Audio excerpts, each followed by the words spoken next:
Hello again everyone and welcome back to Dragon Age Inquisition. We are back here in Haven on the Chancellor Roderick came to speak with me.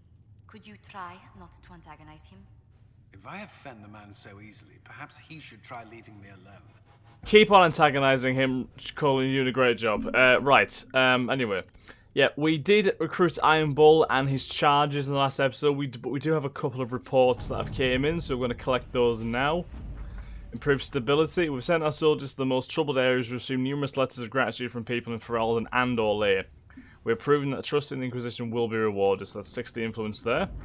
We've got ally from Starkhaven, which is obviously Sebastian. I look forward to future collaboration with the Inquisition. Please accept this gift from the Vale family's coffers and may it be put toward relief efforts in Haven. And Andraste's love Prince Sebastian. I like Sebastian. He's a good guy. Maybe we'll see him at some point in the game, or maybe not. I'm not sure. I don't know. Truth or Dare, the Imperial Court, Nightingale, 100 shadows to chase, heading to Lake Celestine. The nobility say it's lovely this time of year, Fisher. Not quite sure what that is referencing. Oh, Lake Celestine. Lake Celestine, sorry. A page from Travels of a Chantry Scholar lies on the table. This passage is circled. The region between Lake Celestine and the shores of the Waking Sea is known as the Heartlands, a place of vineyards and gilded marble estates that the locals refer to as cottages. It's often said that Orlais's heart is plated with gold, and so it seems fitting that the Heartlands are perhaps the richest place outside of Val Royeaux. A note is written at the bottom of the page. Comte de Maurier and Marquise Courtmonts both spending money like water, which to pursue. With agents in place near Court Mace now, we can infiltrate a man at a moment's notice. Comte de Maurier is a distant relation of the Empress. We should speak with him first. Yeah, let's speak to... Okay, let's just check the other operation we have first. Make sure we do... Oh, see, Red Jenny says drop and grab. That is another one we can do. I don't think there's anything in Ferelden at the minute either. No. Nothing important anyway. Gather coin is not important right now. Oh, choose successor and Lides as well. That's another one.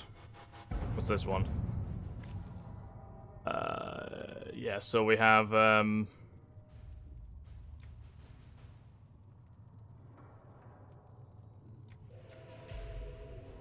Right. What's this one? Part of event Hashroth reports noting the current fight for succession in Lides, which has been without a direct ruler since Duke Remash died early in the Orlesian Civil War. The duchy will go to one of the 3 members of the dead Duke's family, all of whom have possible claims to the position due to the complex nature of Orlesian politics. His cousin Carolina, already a duchess by marriage, his daughter Monette, whose claim is muddied by her youthful naivete and the fact that her father pushed her into life of service to the Chantry after his wife's death, likely to protect her from the dangers of the game, and his brother Jean Gaspard, an ambitious and cunning man who has been searching for power. Carolina is capable and not overly invested in overseeing Lides personally. Monette would be the most easily manipulated but less likely to be useful. Jean Gaspard would be difficult to manipulate and could present a threat if he succeeds his brother. Any of the 3 candidates could become a valuable ally to the Inquisition, but the other 2 must be removed from play first. Monette would do better in the Chantry than in the game. I can see that she is encouraged to take vows. I can destroy Carolina's marriage with 4 words and the proper glove left on the proper table. Jean Gaspard is a chevalier and a capable military leader. If we want him removed, I dare say we might recruit him for ourselves. So he's saying... So this is deciding who to remove, right? That's the impression I'm getting. Well, I think, ideally, we should get Carolina in charge, I think. Because she's capable and not overly invested in overseeing Lides personally. So I think we'll get her in charge. I think, yeah, if we get a good military leader for the Inquisition, right. that's a good idea, I think. Right, drop and grab.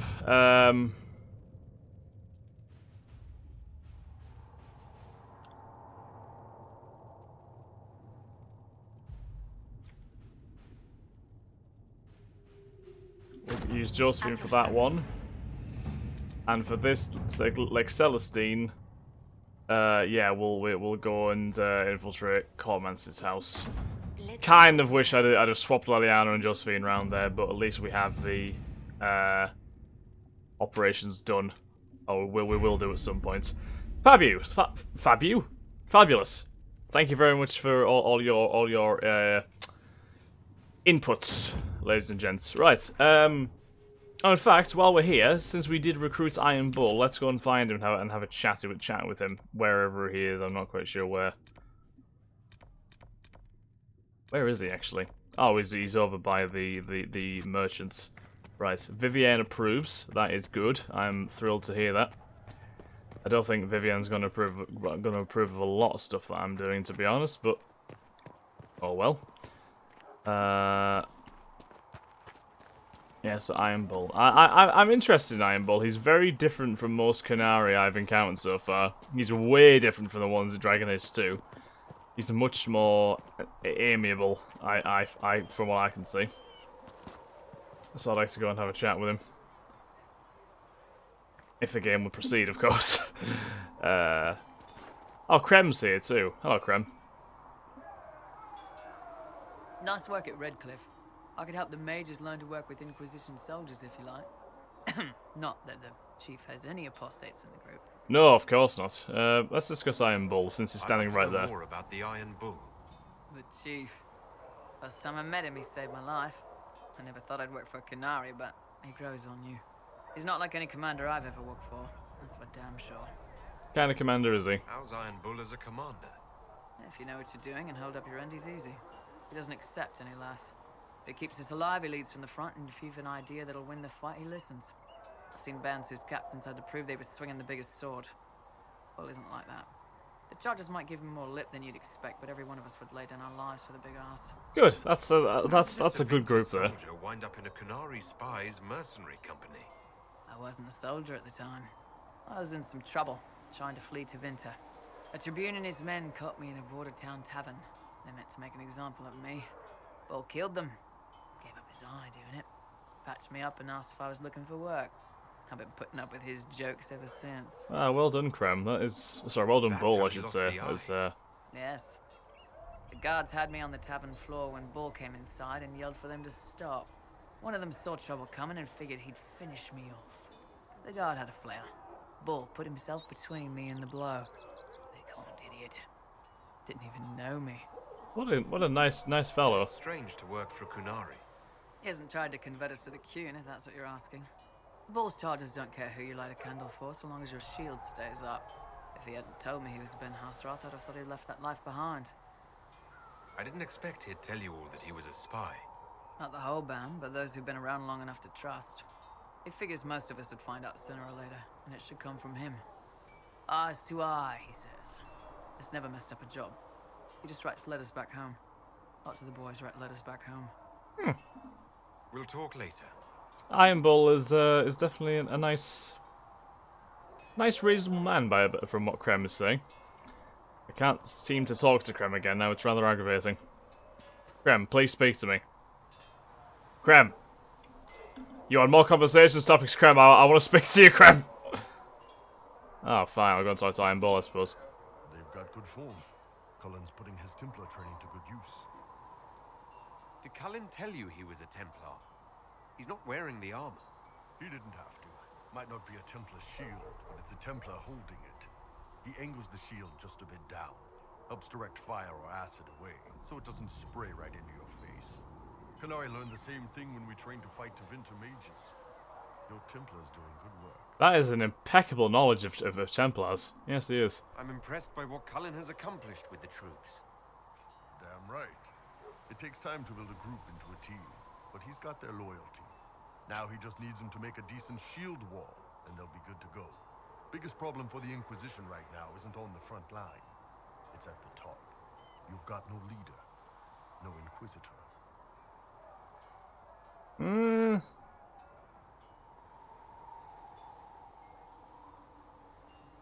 Do we need one? The Inquisition has done all right so far without an Inquisitor. That's because all we've needed so far is damage control, reaction. A group can handle that. Once you've sealed the breach, it's gonna be time to make decisions. Someone's gonna have to step up. Who knows? Maybe you sealed the breach. The Chantry gets off its ass and all those soldiers go home and get fat. You think? It could happen. It won't. But it could. I appreciate your optimism, Iron Bull. I really do. So, that Tevinter guy sent you into the future? Whoa! Whoa! Flirting with Iron Bull.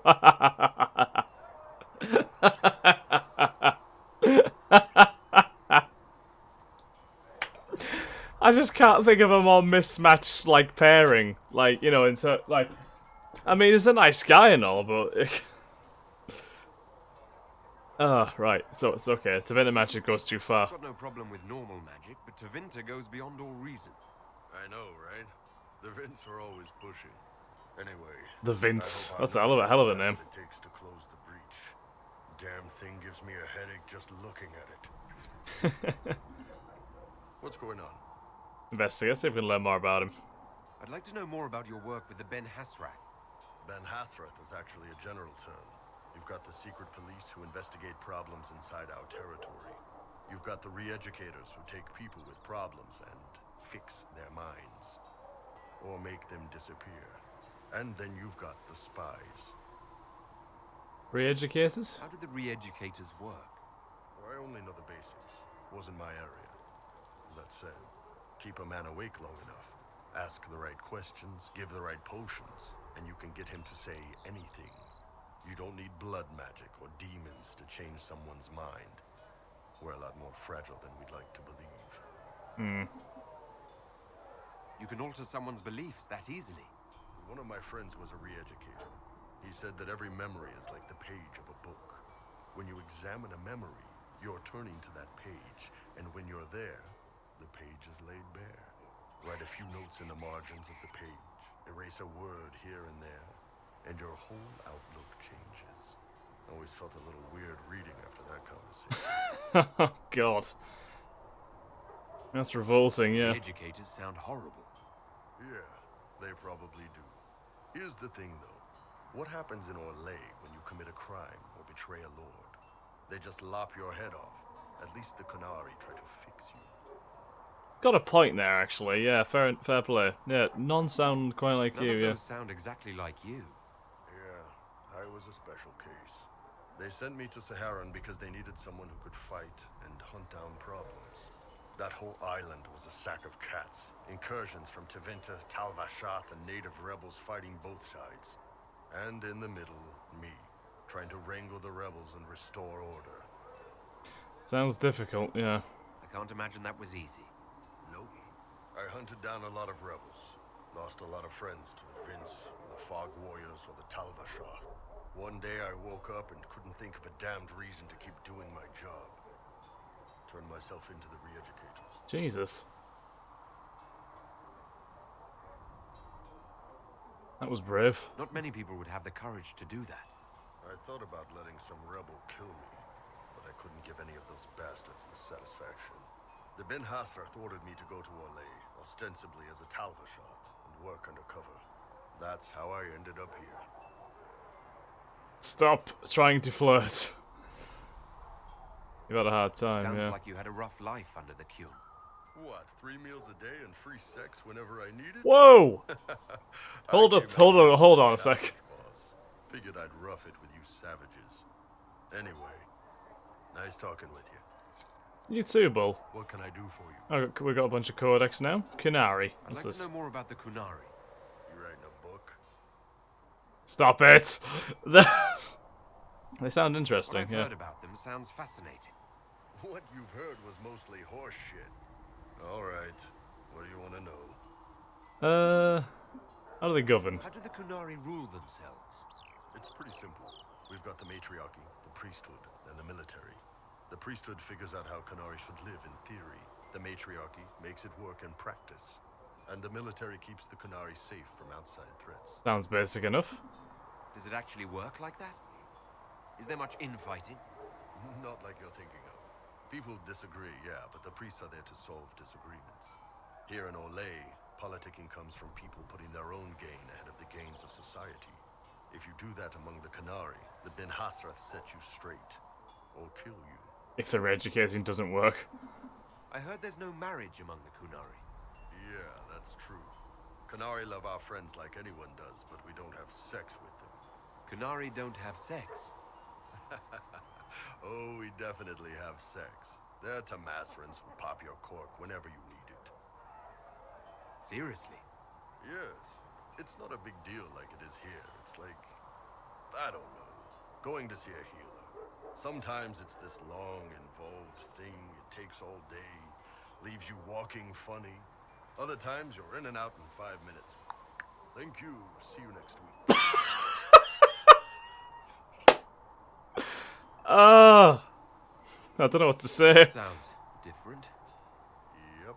Here. Fewer rituals, more making it up as you go along. Plus, you folk have redheads. Redheads. Well, I'm flattered.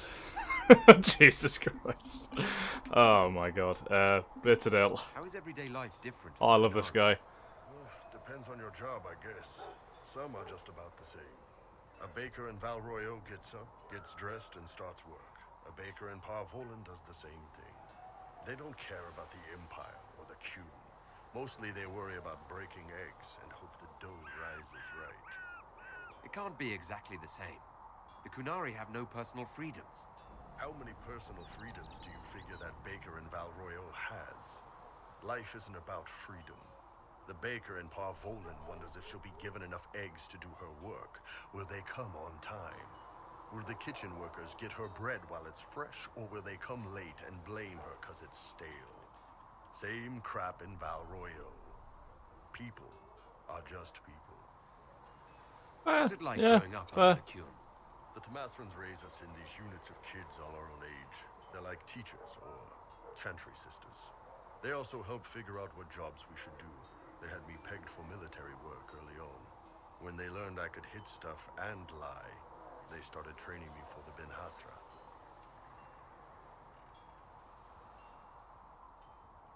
No families? You never knew your parents. No, I know for you folks, that's a big deal. The Tamasrans were like our parents, though. Taught us to read, helped us go to sleep, all the parent stuff. I remember the one who helped me build things with blocks. She laughed when I knocked everything down. Nice. Do you ever think about what would happen if the Qunari conquered Orlais or Ferelden? Some folks, like Cassandra or Cullen, would do fine if they didn't die fighting. Those two love rules. But the mages... Vivienne's too political. Dorian's too arrogant, and Solus is just... weird. They all end up dead. Or worse. Both Sarah and Varric would mouth off until they ended up re-educated. Drugged until their minds broke. So, to answer your question, no. I don't think about it much at all. Clearly, you put some thought into it. See what? I think Vivienne's more arrogant than Dorian is. I think Dorian is arrogant as in like a jokey way, personally. But that's just me. I don't know. Is that the race or the religion? Both. Kind of. The humans and elves who follow the Qun are the Vidathari. The Qunari who break away from the Qun are Talvasha, deserters. What about Qunari who existed before the Qun? The people we came from. They're called the Kossith, but we don't use that word for the race. We came south to Thedas because the Kossith were... I don't know. We had to leave. The stories aren't clear. But I don't expect they look much like us. Whatever they are. Kossith, that's interesting. See you later, Bull. Don't think we'll ever run into one of those, but... Qunari Tamasrans. Can we speak to you now, Krem? No. Krem is now mute for reasons unknown. Right, let's have a look at these characters then. What have we got going on? Is it Iron Bull who we unlocked a codex on? Possibly? Yeah. My dear friend, I completely understand the difficulty you face. To have such well-equipped bandits attack your family's caravans so regularly and with such exquisite knowledge of your shipping schedules is indeed highly unfortunate. There is no shame at all in finding your household guards wanting in such trying circumstances. To answer your question, when faced with my own troubles last year, I employed the Bull's charges. Their leader, the Iron Bull, is a Qunari, a great horned giant of a man. He looked like a savage but spoke like a gentleman. He seems unstoppable in combat but is far more clever than a simple swordsman. His mercenaries were costly, but they were both strong enough to protect my family's caravans, and clever enough to discover how the bandits came into such luck in their attacks upon my family.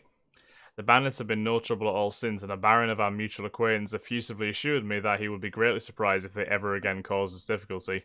If you wish to employ the Iron Ball, I can provide you with his contact information as well as a list of the liquors he enjoys most particularly.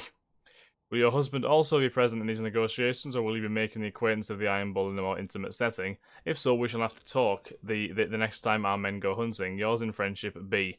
A letter lifted from a hidden drawer in the noblewoman's vanity and copied carefully before being returned. Nice. Ben Hashworth re-educates. Detainee has already confessed to resisting arrest when Ben Hashworth came for his co-worker. Circumstantial evidence suggests he was part of a group planning to become Talbashoth. Co-worker died attempting to escape. Detainee requires evaluation for possible reintroduction into society instead of Kamek treatment. He's being denied sleep and given restricted portions of food and water as noted below. Day 1, detainee restrained, given water but no food. Detainee requested to use latrine, was told cleanliness part of the queue, and he had decided to attack the queue. Detainee asked why he murdered Ben Hashworth, responded that he had only defended himself. Detainee eventually urinated on floor. Nice. Day 2, detainee given light food and water, told he could use latrine if he could demonstrate ability to follow the queue. Detainee asked why he murdered Ben Hashworth, answered that he fought them to protect co-worker, did not murder them. Detainee told that lying is unacceptable under the queue. Detainee observed re-educated eating and drinking and engaged in conversations about daily activities while detainee stood. Day 3, detainee refused food and water, was taken outside and shown Calabar rooting through garbage for food. Detainee told he is similar to Calabar, as neither he nor it follows the queue. Also told Calabar is better than detainee, as Calabar is too stupid to follow the queue, while detainee could follow it but made conscious choice to refuse. Detainee asked why he murdered Ben Hashworth. Detainee answered that he was angry and trying to protect his friend. Day 4, detainee shown drawings of dead Tamastrans and children, told these were drawings of people in Saharan killed by Talbashoth. Detainee told all Talbashoth do this, and if detainee wishes to be Talbashoth, he must go to education centre and kill Tamastrans now. Detainee became visibly upset. Detainee asked why he murdered Ben Hashworth, answered that he was wrong and lied to by his co-worker. Day 5, detainee continues to show remorse, is visibly happy when reminded that the queue offers place for all people. Detainee washed, given new clothes and food, allowed to sleep. Upon waking, detainee asked whether he would prefer to be Talbashoth or Qunari. Detainee answered that he will remain Qunari. Detainee released to road crew for simple labour and will be watched by observers on team. See, that's horrible, but it's also effective. It is actually scarily effective. Right. Suggesting that all Ben Hashworth are spies is like assuming that all craftsmen are carpenters. The Ben Hashworth form a significant portion of the Qunari priesthood, tending to a variety of tasks within Qunari society. In Qunari cities, Ben Hashworth serve as something akin to a town guard, investigating anything that disrupts the orderly function of the city. Ben Hashworth re-educators treat criminals and rebels against the queue and determine whether they must destroy the subject's mind using a poison known as Kamek. Those they can rehabilitate through treatment and education are later transferred to simple work details. In contested or war-ridden areas, Ben Hashworth coordinate with the Qunari military to track the dreaded Talbashoth rebels, a function similar to bounty hunting. Outside Qunari borders, Ben Hashworth agents primarily observe and report. While this may seem underhanded, it is no more than most nations do with their own spies, and the Qunari are, perhaps rightly in retrospect, extremely concerned with the danger our culture's comparatively liberated mages pose. Our assumption that all Ben Hashworth are malicious spies, bent on bringing all A into the queue, has no basis. In fact, it is simply a prejudice against a race whose appearance unsettles us, compounded by a guilty conscience at seeing how many peasants, especially elves, prefer life under the queue to life under our empress. The Qunari are a society of people with a different culture and different values, but people nevertheless, as complex and nuanced as Orlais. An excerpt from The Lion, the Bull, Racial Bias and Oversimplification of Qunari Societal Roles in the Orlesian Court, author unknown, published by the University of Orlais. United Masterons. Nanny Goodwin lay on the hard stones of the Kirkwall docks until the sailors left with her purse. As she struggled to her feet, a large grey hand reached down to help her. It was one of the Qunari, the great horned giants who had come to live in the city. I thank you, said Nanny Goodwin hesitantly, looking for a satchel. I did not know the docks were so dangerous. I would have asked one of Lord G's guards to accompany me as I bought healing herbs for the children. "You're a Tamastran," said the Qunari. "Under the Qun, no sailor would accost you. Why are you here?" "I am but Lord G's nanny," Nanny Goodwin said, "and Lord G did not believe me when I told him that the children needed healing herbs, so I was forced to buy them myself." "Under the Qun," said the Qunari, "Tamastrans are trusted and listened to when caring for the children, and any healing herbs they needed would be provided. Why did Lord G not attend to your words?" "He is a noble," Nanny Goodwin said, "and I am merely a servant who cares for his children." She shifted her shawl to hide the bruises that the sailors had given her, as well as the bruises Lord G himself had left. "Under the Qun," said the Qunari, "all are equal, and no Tamastran thinks herself a mere anything."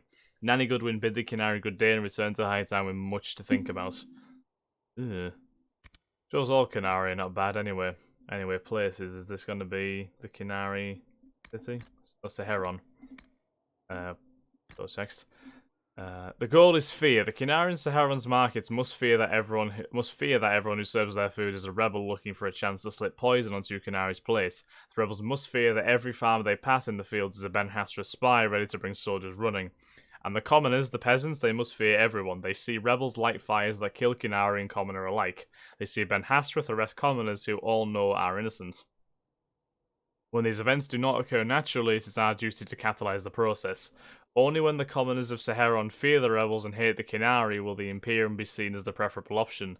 The actions we take here may seem cruel, but to succeed we must agitate until all of Saharon hates both the rebels and the Qunari for their actions. Only when the people are broken can we save them. Only when they fear all others will they accept the aid of the Emporium.